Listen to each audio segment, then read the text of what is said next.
Welcome to GBALL Vision, everyone. I hope you are doing fantastic today. We are going to do 5 knives fast, and this is going to be 5 newer knives, and we're going to start it off with the CJRB Pyrite XL.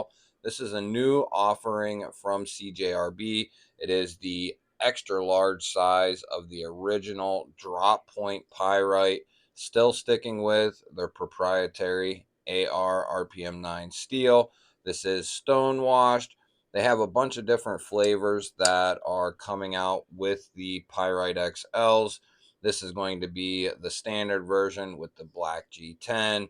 You have the satin hardware, a deep carry steel rollover clip that is going to be reversible. This is going to be ultra comfortable, nice and slicey. You have a full flat grind, pretty thin blade stock, and it comes down nice and thin as well.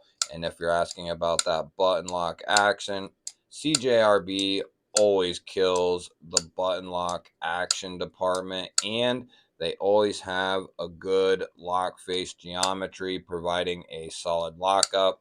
That is the newest offering from CJRB, the extra large pyrite. Let's move on to the next one.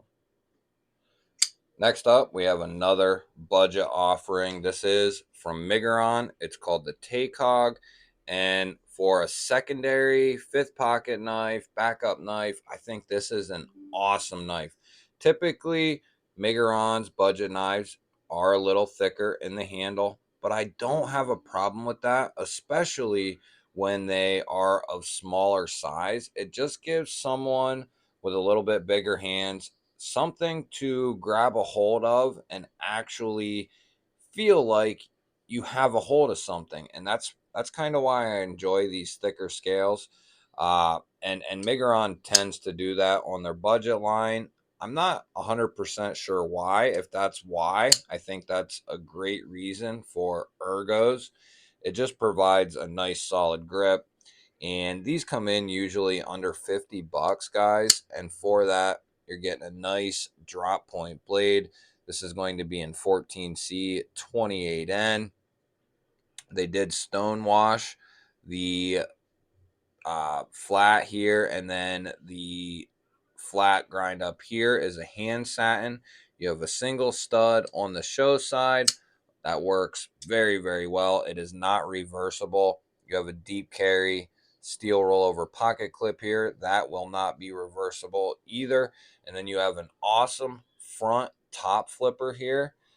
The top flipper part works just very, very well. It's so snappy, especially for if you don't screw it up, and for a smaller knife. I love that top flipper action. And then you can also use the front here as a front flipper or a pointer finger rollover. Has great action, especially considering this is usually under 50 bucks. I think this makes a great secondary knife. Let's go ahead and move on to the next one. This is no stranger to some of my newer lists. I think it's made at least one or two other ones, but this is the Kaiser Cobalt II. It's a new offering from Kaiser. This is not the more affordable offering in the Kobold II. This is the most premium one that I know of. There might be even another one, but this one is coming with a black washed 4V blade. You can see there. And then this is not G10, it's black aluminum, black hardware, black pocket clip, black G10 backspacer.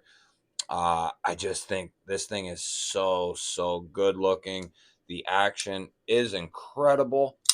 It tings almost every single time you flick this guy open. It might not come through on the microphone, but it loves to sing.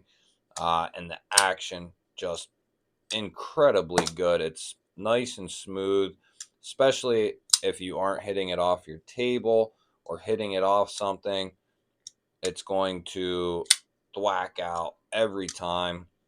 Thumb flick, reverse flick, all the front flipper stuff that you want to do. and it's a great size, great blade shape, great materials. And the best thing about this knife is the ergos. You can be in a very, very choked up spot and still maintain some comfort with this guy. Then you can go into a standard grip that is very comfortable as well. You can go into a choked up grip right behind that edge, and then you can go from that into an index grip here, which is my favorite all-time grip when it comes to precision type cutting. The access to the liner is phenomenal. The Kobold II is one of the best newer knives that I've come across in the last few months. I absolutely love this thing. Kaiser definitely tuned this guy. Great edge, great everything. This knife is phenomenal, and coming in around the $100 price point, it's gonna be a hard one to beat. Let's go to the next one. This one is going to be making a bunch of lists. This is the Civivi and GTC collaboration, the Hypersonic. Although it being a steel frame lock, this thing is incredible. That is really the only negative I have with this knife, and that's just because it's steel. It's a little heavier than, need be, but with the proper amount of milling and the design, it really is not that heavy, especially if you're used to carrying a bigger knife. It will not bother you one bit. And I've gotten really used to some steel framed knives, whether they're button locks, uh, frame locks, does not matter. I've gotten a little more used to them. They're starting to figure out ways to finish them very well. Also, mill them out to make them a lot lighter than they used to be. This guy is incredible. From tip to butt, the action, everything about this knife is very well done. It's got a very well finished stone wash blade. It is a sheep's foot, a modified version of a sheep's foot. It's going to have 14C 28N blade steel right there. I don't know if you can make it out or not. You do have a fuller on both sides and an excellent, excellent flipper tab. You can reverse flick this all day. Great flipper tab action, and then the thumb flick is money as well all day long. And it's got a nice stout detent. Stay off that lock bar and you will be good to go. All steel frame. You have G10 overlays on that steel frame, and then you have a 3D milled stainless pocket clip.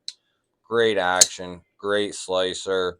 This is one of the very few Civivis that I've ever been anywhat excited about, and this one is definitely worth getting excited about, in my opinion. It's a tank, it's well done, good materials, and not too bad of a price. Definitely one to take a look at, the Savivi Hypersonic. I don't typically bring two knives from the same company out in a tops video. Sometimes I do, especially when it's well worthy of one of the top spots. And this knife could easily have been number one on this list. Not that these were in any particular order, but this could have been the first one I grabbed. The CJRB Ekko. This thing has stood what would seem like the test of time, because this day and age, a knife 1 week can be just the best in the world and everything else, and then a week or two later that knife is completely forgotten about. And this knife is not that knife. It came out, it's been a couple months at this point. They put a couple different flavors out, liner lock, button locks. They've done some exclusives and some different versions of this knife. This one in particular is the Knife Center exclusive. It's sporting a satin sheep's foot ARPM 9 blade. You have the pill-shaped hole and the very well done front flipper tab. Ray Laconico designed the action, just like on the Pyrite XL. CJRB nails the button lock action. Very well done.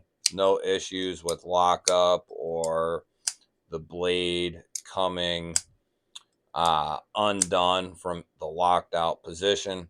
Titanium bolsters, black micarta inlays, titanium milled pocket clip. I mean, this thing is exceptionally well done. It's a great blade shape. It's a great size, good ergos, nice thin blade stock, thin down to the edge. It's a perfect EDC knife. And on top of that, you can fidget with this guy all day long if that's something you're into. Love the CJRB Ekko. That is why I have two of these. One liner lock, one button lock. And this is just an exceptional EDC knife. That'll wrap it up, guys. Hope you saw something you liked. Give the video a thumbs up. Leave me a comment down below. I'll throw up 2 new videos for you to check out. Definitely want to go check those out. And if you're new here and not subscribed, click that GBALL Vision right in the center of your screen. I would love to have you here. Otherwise, guys, I will catch you on the next one.